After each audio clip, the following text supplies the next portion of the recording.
एक बार राजा सूर्यसेन ने राजा चंद्रसेन के राज्य पर आक्रमण कर दिया। दोनों राजाओं के बीच भयंकर युद्ध हुआ।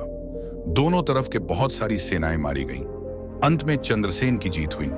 युद्ध में जीत की खुशी का बखान राजा चंद्रसेन के भांड और चारण राज्य भर में ढोल बजाकर सुनाते थे। एक दिन भांड और चारण को राजा की वीरता की कहानियां सुनाते सुनाते शाम हो गई। जब वह जंगल के रास्ते घर लौट रहा था, तब तक अंधेरा हो चला था। अंधेरा होने के कारण भांड वहीं रुकने का विचार कर चारण से कहा, रात हो गई है, हमें यहीं रुकना चाहिए। यहां रुकेंगे तो रात को किसी जानवर का भोजन बन जाएंगे। हम यही पत्थर के पीछे छुपकर सो जाएंगे। यहां कोई जानवर नहीं आ सकेगा। और इस तरह वे लोग वहीं रुक गए। रात में आंधी आई।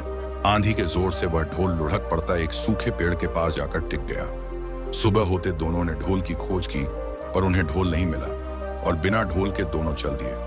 ढोल जिस पेड़ के पास टिका था, उस पेड़ की सूखी टहनियां ढोल से इस तरह से सट गई थीं कि तेज हवा चलते ही ढोल पर टकरा जाती थी और ढमा ढम ढमा ढम की आवाज होती।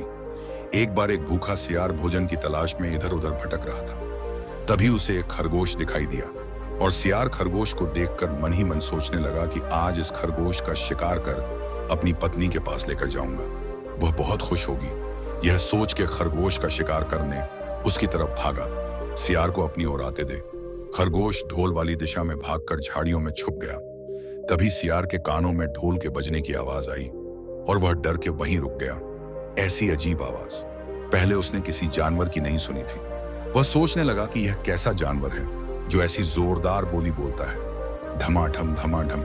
कहीं ऐसा तो नहीं शिकारी मेरा शिकार करने आया हो। फिर उसी वक्त जोर की हवा चली और ढिढम ढिढम की आवाज हुई। सियार डर कर छिप गया और जिधर से आवाज आ रही थी सियार उधर देखने लगा। देखते देखते उसकी नजर ढोल पर गई। वह ढोल को गौर से देखा और सोचने लगा, यह कोई जानवर है या पक्षी। सियार सोचता है, यह 4 टांगों का होगा तो दौड़ेगा, पक्षी होगा तो उड़ जाएगा। चलकर देखते हैं कि क्या है। कुछ देर देखने के बाद पेड़ से नीचे उतरती हुई एक गिलहरी कूदकर ढोल पर उतरी। हल्की सी ढम की आवाज भी हुई। गिलहरी ढोल पर बैठी दाना उतरती रही। ओ, तो यह कोई हिंसक जीव नहीं है, मुझे डरना नहीं चाहिए। सियार धीरे धीरे ढोल के निकट गया। उसे सूंघ ढोल का उसे ना कहीं सिर नजर आया और ना पैर। तभी हवा के झोंके से टहनियां ढोल से टकराई। धम की आवाज हुई और सियार उछलकर पीछे जा गया। सियार उठने की कोशिश करते हुए कहा, अब समझ में आया, यह तो बाहर का खोल है, जीव इस खोल के अंदर है। आवाज बता रही है कि जो भी जीव इस खोल के अंदर रहता है वह मोटा ताजा होगा, चर्बी से भरा शरीर होगा। तभी यह ढम ढम की जोरदार बोली बोलता है। सियार खुश होकर अपनी मान में गया और अपनी पत्नी से बोला, ओ सियारी, दावत खाने के लिए तैयार हो जा। एक मोटे ताजे शिकार का पता लगा कर आया हूं। तुम उसे मार कर क्यों नहीं लाए? क्योंकि मैं तुम्हारी तरह मूर्ख नहीं हूं।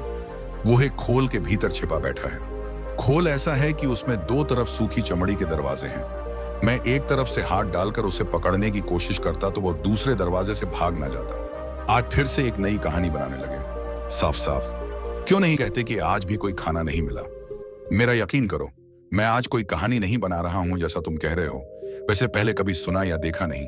कहीं तुमने सपने तो नहीं देखे? नहीं, यह कोई सपना नहीं है, हकीकत है। तुम्हारी कसम खा रहा हूं, जल्दी चलो, कहीं भाग ना जाए। मुझे तो कुछ गड़बड़ लग रही है। तुम देर करोगी तो किसी दूसरी की नजर पड़ जाएगी और वो शब्द